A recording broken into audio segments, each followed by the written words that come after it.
Најнапред да ве поздравам и чест ми е што можам да се обратам на еден ваков собир. Проектот напред го спроведе една шарена екипа и кога нашите гости од Хрватска, од Гонг доаѓаа, беа на прв поглед вжашени како тоа воопшто може да функционира во тој колоплет на јазици, религии, традиции, навики, нервози, различни мислења, караници и слично.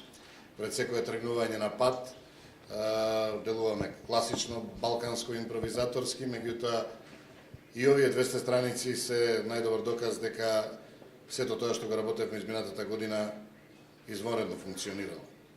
За жал, веројатно ќе треба уште неколку години вака да се патува, волку да се разговара, волку да се пишува, па и да се вреска и по медиумите и наглас на плоштадите, зашто тоа е една од обележијата на семејството на Цивил, како што не нарече нејзината екселенција. Цивил не е невладина не е канцелариска невладина организација.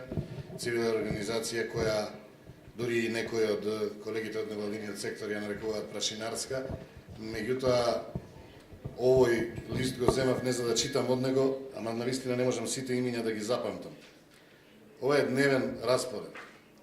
Скопје Македонски брод Долнени, Долнени Крушево, Крушево Демирхисар, Демирхисар Новаци, Новаци Битола, Битола Куманово, Куманово Скопје. Се тргнува рано наутро, се враќаат доцна ноќта, односно утредента рано наутро, со еден автомобил маршрута од 500 км низ Македонија за 18 до 19 часа посети на 6 населени места.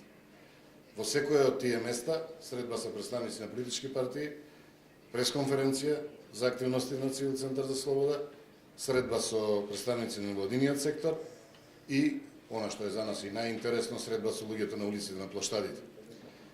Еден од тимовите на Цивил, обично, нели, заради родовиот баланс, 2 машки, 2 женски, а во него во исто време, во тие 4 лица има еден директор, еден уредник, 3 новинари, еден професор, еден политиколог, еден анкетар, еден истражувач, еден снимател, еден фоторепортер, 3 пишувачи, нели, новинари. И после секоја од тие средби се испраќаат извештаи кои анкермените, оние сидрашите што останале во Скопје, ги качуваат на порталите на Цивил. Тоа изгледа неверојатно конфузно. Имаме и друг ден, ги избрав овие два за најинтересни, да не ги читам сите места, тие се од другиот дел на Македонија, таму се 7 населени места со малку по-куса маршрута од 400 км и не ни се случувало како на некои наши естрадни уметници да ја почнеме средбата во Свети Николе со Добро вечер Крушево, меѓутоа ни се случувало да не знаеме каде сме вечерта на спиење. И она што за мене како најстар член во семејството е најзначајно од се што се случи во оваа година е, затоа и насловот на она што го напишав како уводник е проект Слобода. Ова беше проект за долгорочно мониторирање со сите останати комплементарни проекти. Ова беше една долга, тешка и макотрпна година за Македонија, за Цивил, за мене лично. Меѓутоа се надевам дека следниот проект ќе се вика навистина Ослободена. Дали го тоа ќе успееме не зависи само од нас, ние ќе го правиме тоа што го правиме оваа година.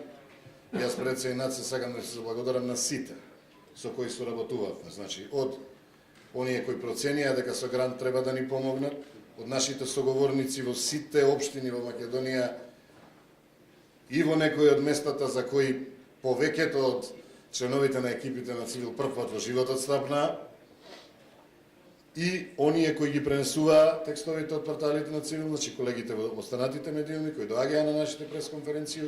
Особено сакам да ги поздравам сите колеги од локалните медиуми кои секогаш имале време за нашите активности и настани.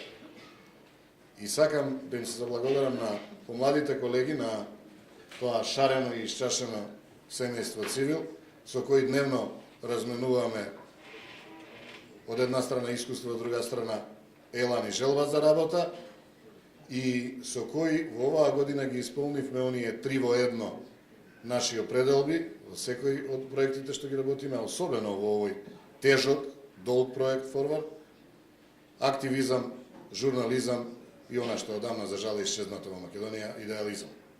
Се надевам дека со некој или сличен проект или продолжение на овој проект, следнава година 17-та, ќе ја завршиме на некое друго место, во сличен состав, меѓутоа во многу по-убаво и по-добро расположение. Ви благодарам многу.